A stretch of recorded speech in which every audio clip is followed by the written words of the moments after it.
California is home to some of the most beautiful coastline on Earth. Sunny beaches, Hollywood glamour, wine country rolling over golden hills. But drive a few hours in the wrong direction, past the vineyards, past the tourist traps, past the last gas station you'll see for 50 miles, and you'll find a completely different version of this state. One that most Californians pretend doesn't exist. Out in the desert, up in the mountains, tucked along forgotten stretches of highway, there are small towns so unsettling that locals flat out tell you not to stay past sundown. Places where the population dropped from thousands to single digits, where buildings stand exactly as they did 100 years ago. Meals still sitting on kitchen tables, chairs still pulled up to card games that never finished, where people swear they've seen figures in the windows of houses that have been empty for a century.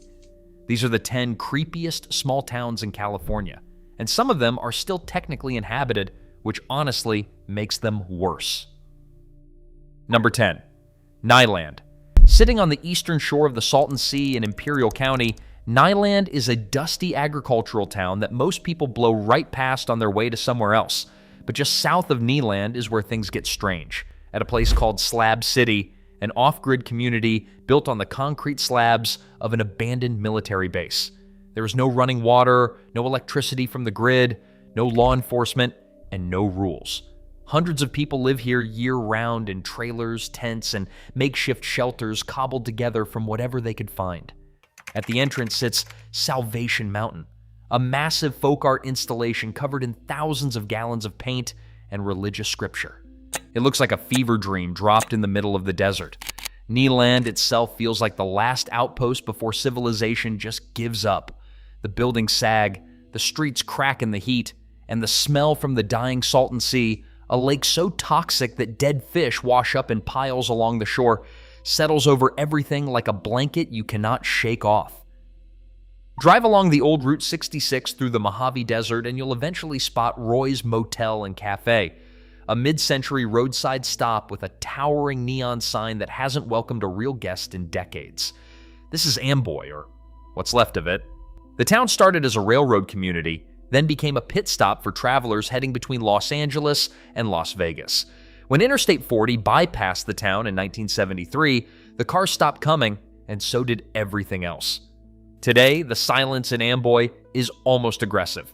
The motel stands frozen in its 1950s glory, with peeling paint and sun-bleached walls stretching along empty asphalt.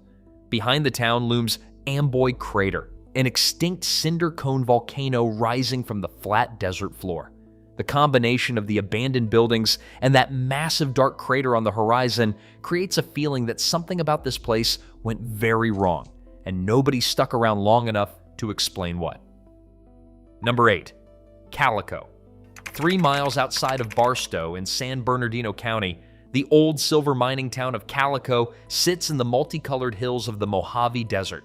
In its prime in the 1880s, this place had over 500 active mines and more than 1,000 residents, pulling $20 million worth of silver out of the ground. When silver prices crashed in the 1890s, the town emptied almost overnight. Families left food in their kitchens. Miners left tools in the shafts. Calico sat completely abandoned for decades before Walter Knott bought it in the 1950s and partially restored it. But the mines remain off-limits to visitors. The shafts are considered extremely dangerous, prone to collapse, and locals have reported strange sounds echoing from deep inside the sealed tunnels. Every October, Calico hosts its Ghost Haunt event during the last 2 weekends of the month. People who attend say the line between the event and actual haunting gets uncomfortably blurry after dark. Number 7. Randsburg. Tucked into the high desert of Kern County, between Death Valley and the Sierra Nevada mountains, Randsburg is what they call a living ghost town. About 70 people still live here, and the word live is doing heavy lifting in that sentence. Gold was discovered at the Rand mine in 1895, and within a year, 1,500 people had flooded in. The Yellow Aster mine alone produced $60 million worth of ore over its lifetime. But the gold ran out, the people trickled away, and the town just stopped evolving. Aside from electricity, not much has changed in the last 100 years. The general store on Main Street still serves phosphate sodas from a soda fountain that has been pouring drinks since 1904. There are antique shops, a saloon, an old jail, and a desert museum. The public restrooms are reportedly nightmarish. Visitors describe walking the main street at dusk and feeling like they have slipped through a crack in time.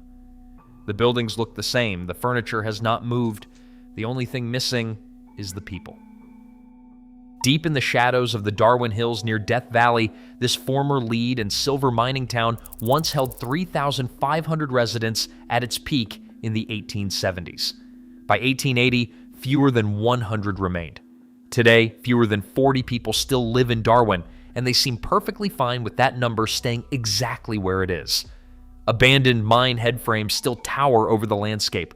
Rusted machinery sits in the same positions where miners left it over a century ago. Driving through Darwin feels like exploring a Western movie set that nobody bothered to take down. One longtime resident reportedly told a visitor that the secret to Darwin's survival was simple. The people who stayed were too stubborn to leave. The isolation is total. No restaurants, no gas stations, no cell service in most spots. Just desert wind pushing through empty door frames and the faint creak of metal structures shifting in the heat. Number 5. Ballarat. Follow the Panamint Valley Road south of Death Valley, and eventually you'll reach Ballarat, one of the loneliest places in California. The town sprang up in 1896 after gold strikes in the Panamint Mountains brought around 500 people flooding in. Within 2 decades, everyone was gone. Today, Ballarat has exactly one permanent resident, a man and his dog who run a small general store for the occasional hiker or off-road rider who wanders through.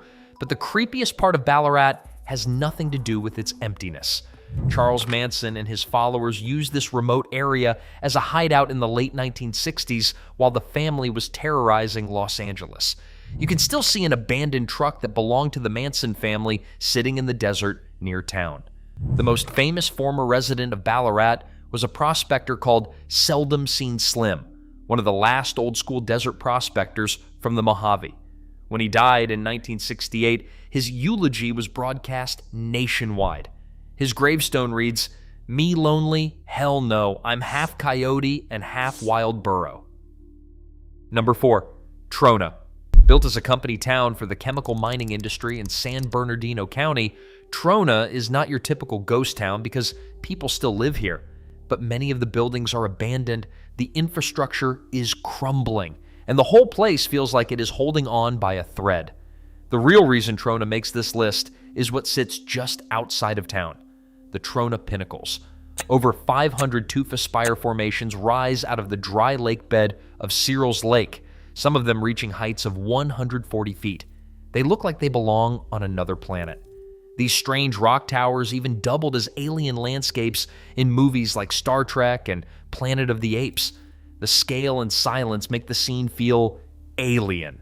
Standing among the pinnacles at dusk, with the decaying town of Trona visible in the distance, creates an atmosphere that most visitors describe in one word: wrong. Something about the combination just feels deeply, fundamentally wrong. Number 3. Bombay Beach. In the 1950s and the 1960s, this small community on the shores of the Salton Sea in Imperial County was a popular resort destination. Families came for water skiing, fishing, and sunny weekends. Then the Salton Sea started dying. The water grew increasingly salty and toxic. Massive fish die-offs left rotting piles along the shore. Tourists stopped coming and residents slowly followed. Today, Bombay Beach looks like the set of a post-apocalyptic movie.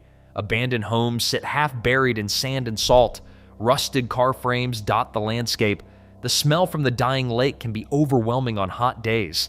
But in recent years, artists and free spirits have moved in and started turning the decay into outdoor art installations. Sculptures made from salvaged materials now stand between the crumbling buildings, creating something that is simultaneously beautiful and deeply disturbing. Wandering through Bombay Beach at sunset, with the dying lake reflecting orange light across the ruins, is an experience that stays with you long after you leave. Number 2. Cerro Gordo. Perched at 8,500 feet in the Inyo Mountains above the Owens Valley, this former silver mining town sits at the end of a grueling mountain road that discourages all but the most determined visitors. The Cerro Gordo mines claimed at least 30 lives during the town's operating years, and the current owner, a man named Brent Underwood, lives in the ghost town alone. Underwood has documented countless strange experiences since moving in. Lights turning on inside buildings that have no electricity, books falling from shelves in empty rooms, shadow figures moving through the abandoned structures at all hours. In June 2020, the American hotel burned to the ground under circumstances that remain unexplained. The caretaker reported seeing a shadowy figure moving through the hotel kitchen the afternoon before the fire broke out. Visitors who book tours of Cerro Gordo frequently report feelings of being watched, sudden temperature drops inside the old buildings, and strange sounds coming from the sealed mine shafts below. Number 1. Bodie.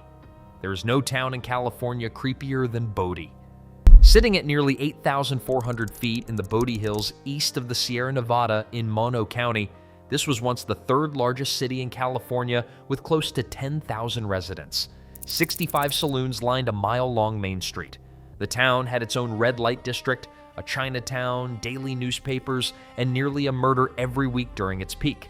When the gold ran out, people left so quickly they abandoned everything.